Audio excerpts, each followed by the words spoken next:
இந்த மாதிரி த்ரெட்டு வச்சு அடித்தா தான் பைப்பிங் நீட்டாக வருமா, இல்லாமலும் அடிக்கலாம். வாங்க பார்க்கலாம். இப்போது இந்த ஸ்க்ரீனில் தெரிகிற மாதிரி பைப்பிங் தான் நம்ம வந்து வைக்க போகிறோம். இதுக்கு வந்து த்ரெட்டே இல்லாமல் தான் நான் வந்து வச்சு உங்களுக்கு எக்ஸ்பிளைன் பண்ண போகிறேன். வீடியோ ஃபுல்லாக தெளிவாக பாருங்கள், ஸ்கிப் பண்ணாதீங்க. இப்போது இந்த மாதிரி நெக் பீஸ் வந்து நம்ம எப்போவும் போல் அடிச்சுக்கணும். இது வந்து ஃபுல்லாக மடித்து அடிச்சிடக்கூடாது. இந்த நெக் பீஸ் ஓரத்தில் மட்டும் ஒரே ஒரு தையல் மட்டும் போட்டுக்கலாம். ஃபுல்லாக அந்த ஓரத்துலேயே போட்டுக்கோங்க.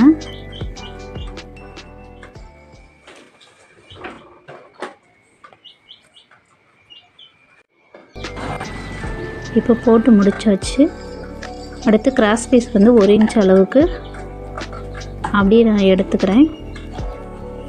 அது வந்து இப்போ அந்த ஓரத்தில் நம்ம வந்து ஒரு தையல் போட்டிருப்போம், அது மேலேயே கிராஸ் பீஸ் வச்சு அதுக்கு மேலே இன்னொரு தையல் போட்டு விட்டுக்கலாம்.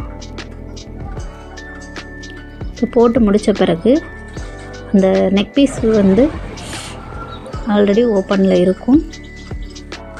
இப்போ நம்ம நார்மலாக பைப்பிங் வச்சு திருப்பி அடிக்கிற மாதிரி தையல் போட்டு விட்டுக்கிறேன்.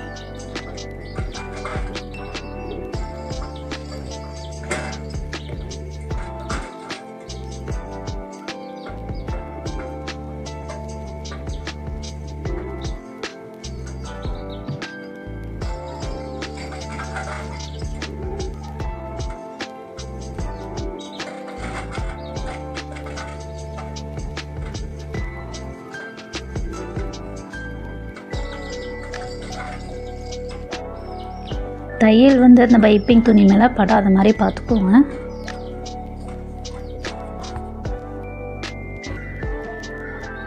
இப்போது இந்த மாதிரி ஓப்பன் இருக்கும். இது வந்து இந்த கார்னர்லாம் அடிக்காமல் வச்சுருக்கோம். இப்போ இதை வந்து இந்த ஓப்பன் இருக்கிற பக்கம் உள்ளே வந்து இந்த மாதிரி வச்சுட்டு இந்த மாதிரி மடித்து ஃபுல்லாக தையல் போட்டுக்கலாம்.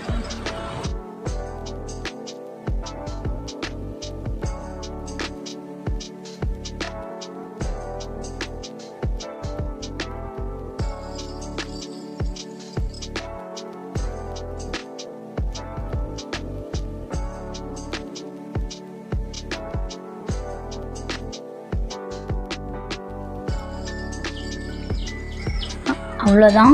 இந்த மாதிரி நீட்டாக பைப்பிங் தைச்சி முடிச்சாச்சு. இது பார்த்திங்கன்னா த்ரெட்டே இல்லாமல் தான் நான் உங்களுக்கு வந்து ஸ்டிச் பண்ணி காட்டியிருக்கிறேன். ஏன்னா த்ரெட் பைப்பிங் அடிக்கும்போது சிங்கிள் ஃபுட் கண்டிப்பாக தேவைப்படும். சிங்கிள் ஃபுட் இல்லாதவங்க இந்த மாதிரி ட்ரை பண்ணி பாருங்கள். வீடியோ பிடிச்சிருந்தால் லைக் பண்ணுங்கள்.